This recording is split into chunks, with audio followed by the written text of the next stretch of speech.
সংস্কারের বদলে এখন দেশে হচ্ছে লুটপাট। এটা কেমন দেশ যে দেশে লুটপাট হইতেছে? সবাই বলে আওয়ামী লীগ সরকার স্বৈরাচার সরকার। সেই স্বৈরাচার সরকারের আমলে যতগুলো খুন ধর্ষণা হয়েছে এই সরকারের আমলে তা হইতেছে। কেন হইতেছে? প্রশাসনের ব্যবস্থা গ্রহণ করতেছে না কি লিগা? প্রশাসন তো আসছে ভয়ে।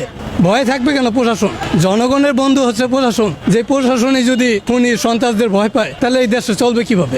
দেশ চালাতে হলেও তো ভালোভাবে সংস্কার করার প্রয়োজন। আসলে কেমন বাংলাদেশ দেখতে চেয়েছে? দেখতে চেয়েছিলাম সুন্দর একটা বাংলাদেশ, যে বাংলাদেশে সবাই স্বাধীনতাভাবে চলতে পারবে, স্বাধীনভাবে কথা বলতে পারবে, দেশ ও দেশের মানুষ মিলেমিশে থাকবে। কিন্তু এটা কি হচ্ছে ভাই? হইলে তো সাধারণভাবে চলাফেরা করা যেত ভালোভাবে। তো এত চাঁদাবাজি, এত টেন্ডারবাজি, এত কিছু তো হতো না। চাঁদার বিরুদ্ধে কথা বলতে গেলেই তাদেরকে নিপীড়ন করা হচ্ছে, মারা হচ্ছে অন্যায়ভাবে। সোনার বাংলাদেশটা আমরা সন্ত্রাসের খনি বানায় ফেলছি। এখন সবাই হয়েছে সন্ত্রাসের গডফাদার। বাংলাদেশের সবচেয়ে বড় বৃহত্তম দল হচ্ছে আওয়ামী লীগ। আওয়ামী লীগ, তারপর হচ্ছে বিএনপি। সব দলগুলোরে এরকম আনা উচিত, আনে দেখা উচিত জনগণ কোনটাতে সমর্থন করে। আওয়ামী লীগ যদি খারাপ করে থাকে তো আওয়ামী লীগটা তো জীবনে জনগণ চাইবে না যে আগামী সংসদ সদস্য বা নির্বাচিত হয়ে যে প্রধানমন্ত্রী সরকার গঠন করুক। যদি বিএনপি ভালো কাজ করে তো বিএনপির পক্ষে মানুষ জনগণ ভোট দিবে। আমার মতে ভাইয়া সবার আওয়ামী লীগ আর বিএনপি নেই, সবাই নির্বাচনে আসার অধিকার দেওয়া উচিত। আওয়ামী লীগকে বাদ দিয়ে যদি নির্বাচন হয় সেই নির্বাচনটা কতটুকু অবাধ এবং সুষ্ঠু হবে মনে করেন? আওয়ামী লীগ সারা নির্বাচন হলে বিএনপির ভোটগুলো বিএনপি দিবে, সে পাবে।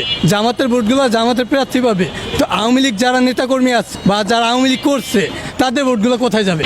তারা ভোট কাদের দিবে? নৌকা ছাড়াও তো ভোট দিবে না কোথাও। তো এই ভোটগুলো আমাদের দেশে নষ্ট করে অপচয় করার দরকার আছে। তো জাতিসংঘের কাছে তুলে ধরা উচিত যে এটা যে কোন দল কতটুকু ভোট পেয়ে সমর্থন পেয়ে সরকার গঠন করতে পারে বা দেশ উন্নয়ন করতে পারে, এটা দেখা দরকার আমাদের সবারই। তো আওয়ামী লীগকে আরেকটা সুযোগ দেওয়া দরকার।